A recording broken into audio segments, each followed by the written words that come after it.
Hi friends, again ஒரு சின்ன விஷயம். பணிவு அப்படின்றது நம்மளை உயர்த்தும் அப்படின்னு சொல்கிறோம் இல்லையா?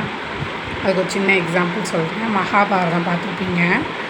அதில் அந்த போர் ஸ்டார்ட் ஆகும்போது கிருஷ்ணர் எந்த சைடு இருக்கணும்னு ஒரு ப்ராசஸ் போவோம். அப்போ அவர் என்ன சொல்கிறாருன்னா, காலையில் என் வீட்டுக்கு வாங்க, நான் எழுந்துக்கும் போது யாரை ஃபஸ்ட்டு பார்க்குறேனோ அவங்க சைடு நான் இருப்பேன் அப்படின்னு சொல்லிடுவாங்க. அப்போ மறுநாள் அதே மாதிரியே அர்ஜுனனும் இவனும் போவாங்க. போகும்போது ஃபஸ்ட்டு போகிறது துரியோதனன் தான்.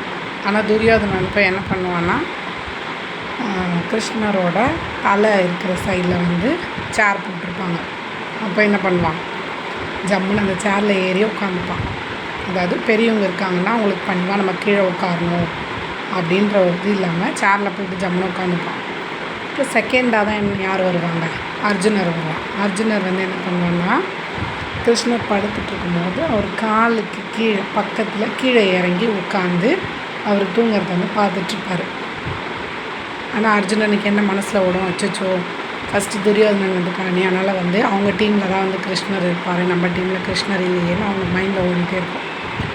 அப்போ அந்த மாதிரி கிருஷ்ணர் தூங்கிட்டே இருக்கும்போது, நம்ம தூங்கினே இருக்கும்போது ஃபஸ்ட்டு ஐஸ் ஓப்பன் பண்ணும்போது யார் தெரிவாங்க, சயன கோலத்தில் படுக்கும்போது காலாண்ட யார் இருக்காங்களோ, டவுனில் யார் இருக்காங்களோ அவங்க தான் கண் ஓப்பன் பண்ணுவோம் ஃபஸ்ட்டு தெரிவாங்க. தலைக்கு மேலே இருக்கவங்க நம்மளுக்கு தெரிய மாட்டாங்க. அப்போ கிருஷ்ணர் அந்த மாதிரி ஐஸ் ஓப்பன் பண்ணும்போது ஃபஸ்ட்டு யார் தெரிவாங்க, அர்ஜுனன் தான் தெரிவாங்க. அதனால் எழுந்து என்ன சொல்வார், எனக்கு அர்ஜுனன் தான் நான் ஃபஸ்ட்டு பார்த்தேன், அதனால் அவங்க டீமில் தான் நான் இருப்பேன் அப்படின்னு சொல்லிட்டு கிருஷ்ணர் சொல்வார். அப்போ துரியோதனன் என்ன பண்ணுவான், சண்டை போடுவான். நீங்கள் பொய் சொல்கிறீங்க, நான் தானே ஃபஸ்ட்டு வந்தேன், நீங்கள் என்ன சொன்னீங்க, ஃபஸ்ட்டு யார் வராங்களோ அவங்க தானே சொன்னீங்கன்னா, கிருஷ்ணர் என்ன சொல்வார், அப்படி சொல்லலை, நான் ஃபஸ்ட்டு யாரை பார்க்குறேனோ அவங்க டீமில் தான் நான் இருப்பேன். நான் கண் விழித்து பார்க்கும்போது ஃபஸ்ட்டு யார் இருந்தான், அர்ஜுனனால் நான் மீட் பண்ணேன். நீங்கள் என் தலைக்கு மேலே உட்காந்துட்டு இருந்ததால் நான் அவங்கள பார்க்கல. இவன் பணிவாக என் கால் கிட்ட உட்காந்துருக்குவேன், நான் கண்ணை திறக்கும் போது அர்ஜுனனை தான் பார்த்தேன், அதனால் நான் அர்ஜுனன் டீமில் தான் இருப்பேன் அப்படின்னு சொல்லிட்டு ஒரு சீன் ஒன்று வரும்.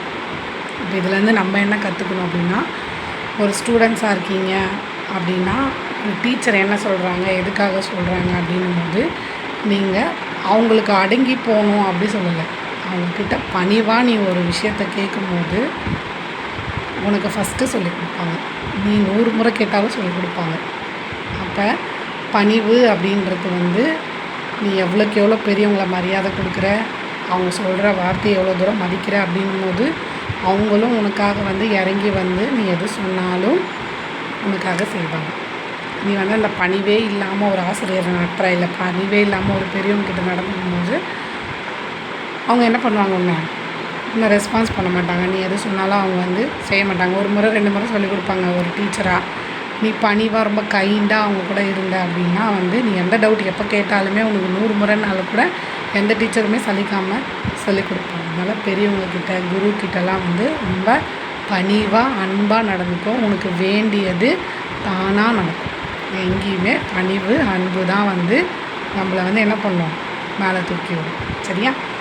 தேங்க்யூ.